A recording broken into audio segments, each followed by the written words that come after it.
और सबसे दुख की बात मैं आज आप लोगों के बीच में कह रही हूँ, इसके लिए मैं बहुत जल्द एक आवाज़ भी उठाऊंगी, हो सके तो मैं PIL में फाइल करूँ। हमारे समाज में एक बहुत दर्द है। कहानी ये है कि जब बेटी की शादी कर दी जाती है ना, तो उसके जो घर के लोग हैं, काफ़ी ऐसे घर, अच्छे पढ़े लिखे घर, बहुत परिवार के लोग ना, वो सीधा कहते हैं अब तुम्हारा घर वहीं है। लेकिन जब वो बेटी वहाँ प्रताड़ित होती है और जब वो अपना दर्द सुनाती है, तो उसको एक भय ये भी रहता है कि मैं यहाँ से निकल गई तो मैं कहाँ जाऊँगी। बहुत ऐसी बेटियों का फ़ोन मेरे पास आता है कि मैडम मैं मायके कहाँ जाऊँगी, वहाँ मेरे भैया भाभी लोग मेरा और ख्याल नहीं रखेंगे। क्या वो भाभी महिला नहीं है, या वो कभी माँ नहीं बनेगी, या उनकी कोई बहन नहीं होती होंगी। ये दर्द बहुत बड़ा है, लोग इसको नहीं समझते हैं। बहुत ऐसी महिला है जो अपने दर्द को जबरदस्ती सह रही है और वो अपने ससुराल में बर्दाश्त करके रही, क्योंकि उनका मायके नहीं है और हमारे बिहार सरकार के पास कोई व्यवस्था नहीं है जिस महिलाओं को कोई जगह दे सके। कई दफा मैं शुरुआत करने की कोशिश कर रही हूँ, लेकिन इसमें बहुत सारी परेशानियों का सामना भी करना पड़ रहा है। लेकिन इसकी शुरुआत मैं जयनगर से करूँगी। ये मेरा अपना ये ड्रीम प्रोजेक्ट है, मैं उन बेटियों के लिए ज़रूर कुछ ना कुछ नया रास्ता निकालूंगा। लेकिन आज मैं यहाँ उपस्थित बहुत महिलाएं हैं, बहुत पुरुष हैं, मैं आप लोगों से निवेदन करूँगी, आपके भी घर में अगर ऐसा होता हो या आपके समाज में होता हो तो एक अवेयरनेस जरूर फैलाएं। उस बेटी को ऐसा ना कर दें कि वो नहीं, उसके पास घर ही ना हो।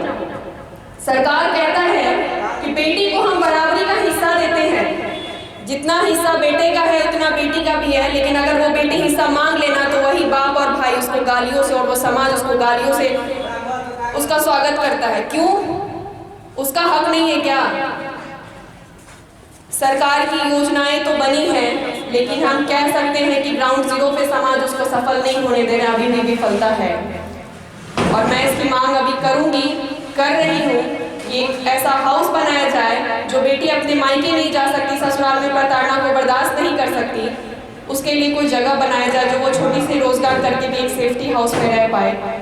इस वजह से भी ये भी एक कारण है जो महिलाएं या बेटियां अपने घर से भटक जा रही हैं, गलत रास्ते पे चल रही हैं, उनको समाज एक अलग रूप दे रहा है, लोग उनको सम्मान भी नहीं दे रहे हैं, अपने साथ बैठना भी, उनके साथ बैठना भी अपने आप में गुनाह है। हम जो कहना चाह रहे हैं वो आप सभी लोग समझ रहे हैं। वो महिला जब गलत रास्ते पे भटकती है तो लोग उसके लिए तरह तरह की बातें बनाते हैं, उनकी इज्जत पे उंगली उठाते हैं, लेकिन उनके पीछे का दर्द देखने कोई नहीं जाता है कि वो इस रास्ते पे उतरी है तो उसके पीछे का सबसे बड़ा वजह क्या होगा। कोई उसकी कहानियां नहीं पढ़ता, कोई उसकी कहानियां नहीं लिखता, कोई वहां उस तक नहीं पहुंचता। मैं पत्रकार भाइयों से ये भी एक आग्रह निवेदन करूंगी कि वैसी महिलाओं का भी दर्द जानने की कोशिश करें, उसे भी अपने न्यूज में जगह दें कि समाज समझ सके कि उनकी गलती की वजह से ही वो महिलाएं कभी कभी गलत रास्ते पे चली जाती हैं। मैं सबकी बात नहीं कर रही हूँ, मैं कुछ परसेंटेज की बात कर रही हूँ, कुछ का शौक है लेकिन कुछ की मजबूरियां भी हैं। ये मजबूरियां ना बनने दें। मैं आप लोगों से, यहाँ उपस्थित सभी लोगों से रिक्वेस्ट करूंगी कि आप आसपास अवेयरनेस फैलाएं, इस तरीके की चीजों को रोकें, तब जाकर के समाज में बदलाव की बात होगी। और अकेले दीपशिखा नहीं कर सकती, और आज दीपशिखा पूरे जिला में क्या महिला विकास मंच में बीते मैं 3 सालों से काम कर रही हूँ, और पिछले बार जो हमने किया पूरे भारत में मधुबनी को पहला पुरस्कार मिला, वो पुरस्कार इस जिला वासियों के लिए, हमारे लिए नहीं है।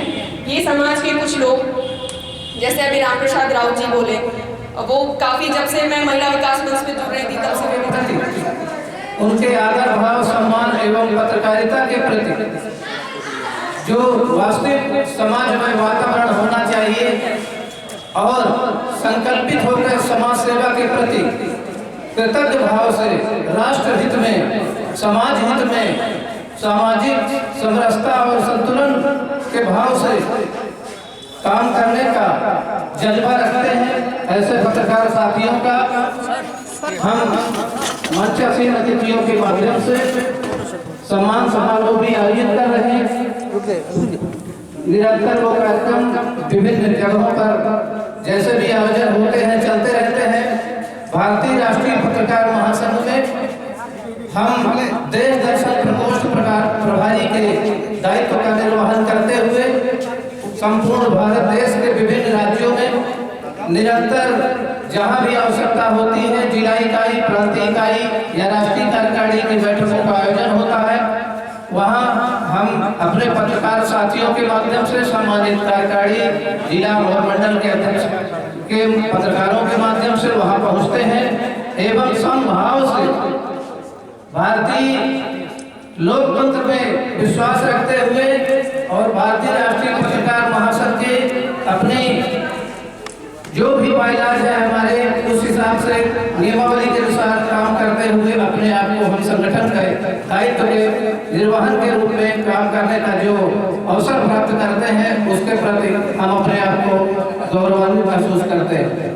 मिथिला नगर में आज आकर के हम कार्यक्रम के आयोजक जगदीश प्रसाद यादव जी को, जिलाध्यक्ष महोदय को एवं संपूर्ण संगठन के कार्यकर्ताओं को, पत्रकार साथियों को एवं नेपाल से आए पत्रकार बंधुओं को, मंचासीन अतिथियों का हम सादर आभार व्यक्त करते हैं। जय हिंद, जय भारत। जय संजय जी। संजय कुमार पंडित। इधर देखिएगा।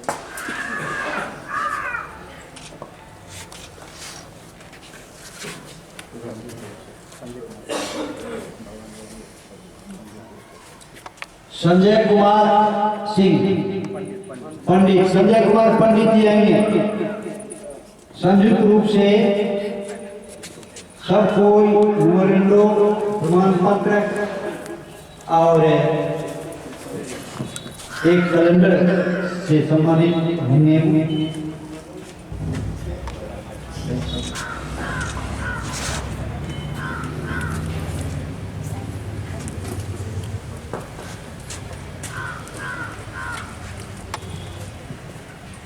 नारायण सर से हम अनुरोध करेंगे।